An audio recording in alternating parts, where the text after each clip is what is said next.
Welcome to the class student. आज हम लोग अपने इस वीडियो में देखेंगे stoichiometry of coefficients of the chemical reactions. ठीक है, केमिकल रिएक्शंस की स्टोकियोमेट्री क्या है, उसका क्या मतलब है। Let's start. सबसे पहले तो हम लोगों को स्टोकियोमेट्री का जो टर्म है उसके बारे में पता होना चाहिए कि स्टोकियोमेट्री से हम लोग क्या समझते हैं। Stoichiometry means the quantitative relationship among the reactants and the products in a reaction. एक केमिकल रिएक्शन में रिएक्टेंट्स और प्रोडक्ट्स के बीच में क्वांटिटी के हिसाब से, मात्रा के हिसाब से जो एक रिलेशन होता है उसको हम लोग बोलते हैं स्टोकियोमेट्री। और एक केमिकल रिएक्शन में रिएक्टेंट्स और प्रोडक्ट्स में जो भी आप बोल सकते हो एक होल नंबर लगा हुआ है 2, 3, 4, 5, 6 समथिंग, जब हम लोग रिएक्शन बैलेंस करते हैं तब हम लोग इन चीज़ों को यूज़ वहाँ करते हैं, तो इन नंबर्स को हम लोग नाम दे देते हैं स्टोकियोमेट्रिक कोफिशिएंट्स।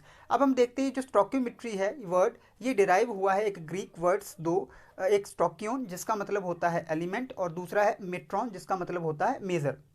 ये चीज़ जो है स्टोकियोमेट्री जो है इस चीज़ के ऊपर बेस्ड है कि रिएक्टेंट्स और प्रोडक्ट्स के बीच में कितने मोल्स हैं, कितने मोल्स रिएक्टेंट्स के मिल रहे हैं तो कितने मोल्स प्रोडक्ट्स के बनेंगे।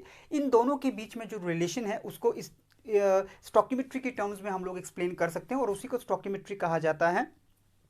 अब इसी चीज़ को हम लोग एक एग्जाम्पल से देख लेते हैं। देखो एग्जाम्पल आपको दिखाई दे रहा है कि जब N2 नाइट्रोजन प्लस हाइड्रोजन आपस में कंबाइन करेंगे तो अमोनिया बनेगा।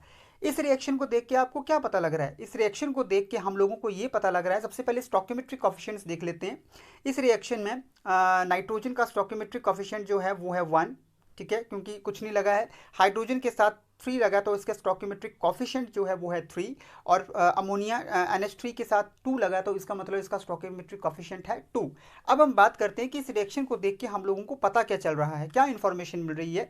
इस रिएक्शन को देख के हम लोगों को बेटा ये इन्फॉर्मेशन मिल रही है कि जो स्टोकियोमेट्रिक कोफिशिएंट्स हैं उनके हिसाब से एक नाइट्रोजन का एक मॉलिक्यूल जब हाइड्रोजन के 3 मॉलिक्यूल्स के साथ मिल रहा है तो हम लोगों को अमोनिया के 2 मॉलिक्यूल्स मिल रहे हैं। देखो नीचे लिखा है उन्होंने 1 molecule of nitrogen when combined with the 3 molecules of hydrogen it gives 2 molecules of ammonia। इस रिएक्शन से बेटा हम लोगों को यही पता चल रहा है, ठीक है बेटा।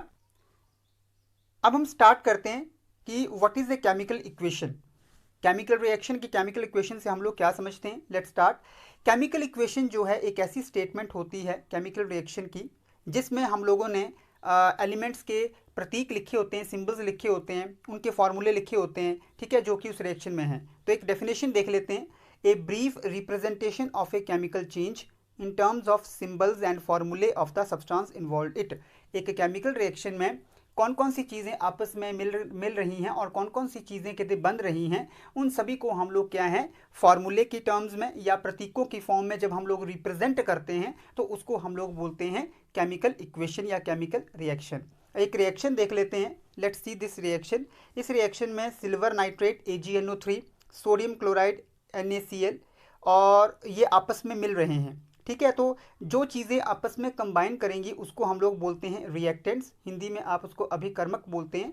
और यहाँ पे देखिए इन दोनों के मिलने से हमारे पास बना सिल्वर क्लोराइड AgCl और सोडियम नाइट्रेट NaNO3।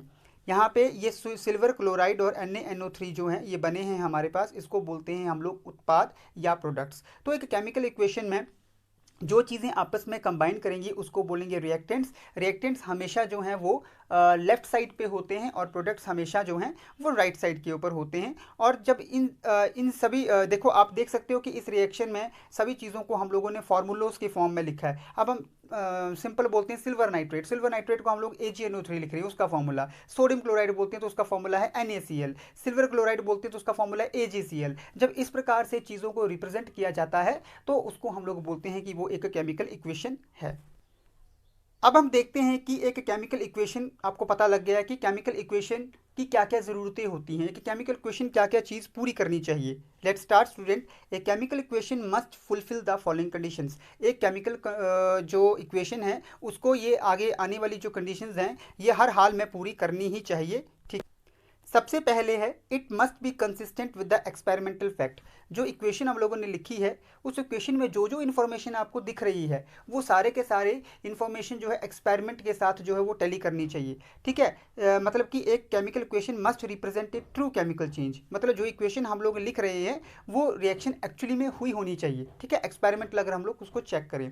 दूसरा है it should be balanced. Reaction जो है वो बैलेंस्ड होनी चाहिए, संतुलित होनी चाहिए। राइट साइड और लेफ्ट साइड के ऊपर जो रिएक्टेंट्स और प्रोडक्ट्स लिखे हैं आपने, डिफरेंट डिफरेंट एलिमेंट्स जो आप लोगों ने यूज़ किए हैं, वो सारे के सारे क्या होने चाहिए, बैलेंस्ड होने चाहिए। कहीं पे ज़्यादा कहीं पे कम ऐसा नहीं होना चाहिए। तीसरा है इट शुड बी मॉलिक्यूलर, मतलब ये रिएक्शन जो है वो मॉलिक्यूलर होनी चाहिए। मतलब कि जैसे हम लोग जब एलिमेंट्री गैसेस जैसे हाइड्रोजन, ऑक्सीजन, नाइट्रोजन जब हम लोग यूज़ कर रहे हैं अगर किसी रिएक्शन में, तो उनको हम लोग H2 या O2 या N2 इस फॉर्म में उसको लिखना चाहिए। तो मुझे लगता है कि अब आपको पता लग गया है इस वीडियो में कि क्या केमिकल इक्वेशन क्या होती है, उसको कैसे रिप्रेजेंट किया जाता है, कौन सी चीज़ क्या होती है। आई थिंक आपको ये टॉपिक अब अच्छे से क्लियर हो गया। थैंक यू बेटा, हैव ए नाइस डे।